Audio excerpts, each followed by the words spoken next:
পৌরাণিক ও ঐতিহাসিক জনপদ ঢাকা আর্মেনীয়, ফরাসি, ব্রিটিশ, মঙ্গোলীয় থেকে শুরু করে জগতের নানা জাতি ঢাকার প্রাচুর্যের টানে নোঙর পেতেছে বুড়িগঙ্গায়। ইতিহাসে সমৃদ্ধ এই নগরীতে ১৬১০ সালে মুঘল আগমনের মধ্য দিয়ে ঈদ এবং কোরবানি প্রথা সার্বজনীনতা পায় বলে মনে করেন অনেকে। বর্তমান রাজধানী শহর ঢাকার কোরবানির সমাজ প্রথা ও শেকড় অনুসন্ধান করেছেন ইমরানুজ্জামান।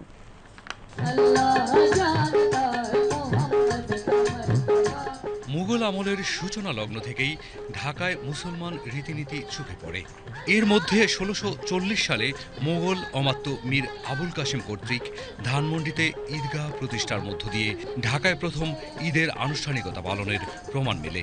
কেমন হতো সে সময়ের পশু কোরবানি? আহসান মঞ্জিলকে কেন্দ্র করে মুসলিম এলাকাগুলোতে কোরবানি হতো।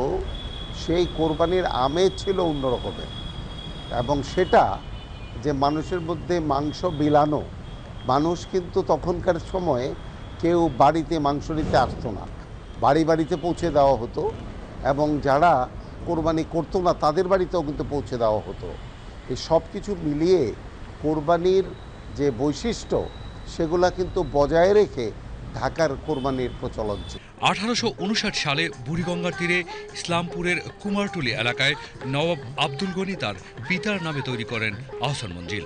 মূলত এই সময় থেকে ঢাকায় কোরবানি হাটের প্রমাণ মেলে। গনি মিয়ার হাট ছিল এই তল্লাটে প্রথম এবং নামকরা কোরবানির হাট।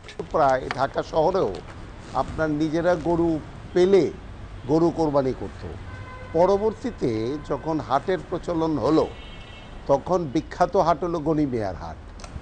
সেখানে সাধারণত ধবল গরু, সাদা রঙের গরু, বিশেষ করে মীর কাদিম থেকে এই গরুগুলো আসতো।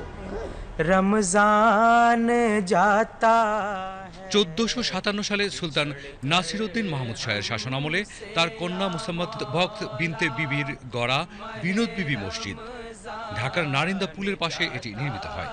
তবে সুলতানি আমলেও ঢাকায় কোরবানির পরিচয় মেলে। আমরা ধরে নিতে পারি যে ইসলাম খাঁর আসার পর ঢাকায় কোরবানির প্রথাটা বড় হয়েছে। তার আগেই যে কোরবানি হতো না সেরকম কিন্তু ব্যাপার না, কিন্তু তখনকার সময়ে আর খুব বেশি তথ্য পাওয়া যায় না। তা আমরা ধরে নিতে পারি যে ইসলাম খাঁর ঢাকা আসার পরের থেকে কোরবানির প্রচলনটা বেশি হয়েছে। ঢাকার কোরবানি এখন ব্যাপকতা লাভ করেছে। এই ঈদে ঢাকায় কোরবানি করা হয়েছে প্রায় ২৫,৫০,০০০ পশু। পুরনো ঢাকায় পশু কোরবানির সেই বিশেষ রীতিনীতির অনেক কিছুই প্রচলিত আছে এখনও। প্রাচীন কাল থেকে ঢাকায় ঐতিহ্যবাহী কুরবানি আমরা প্রতি বছরের ন্যায় এবারও করে থাকি সমাজ প্রথা হিসাবে। যে সমাজ প্রথায় আমরা ধনী গরিব নির্বিশেষে আমরা সবার মাঝে এই কুরবানির গোশত বিতরণ করে থাকি এবং নিজেরও গ্রহণ করি। বাপদাদার আমলের ইতিহাসকে ধরে রাখে আমরা আমাদের এই কুরবানি করে যাচ্ছি। প্রায় ১০০০ বছরের ঢাকার কোরবানি প্রথার পরম্পরা বয়ে চলেছে ঢাকাবাসী, যা সামর্থ্যবান ও সামর্থ্যহীনদের মধ্যে ঈদের আনন্দ ভাগ করে নিতে সহায়তা করছে। Imranuzzaman, BTV news.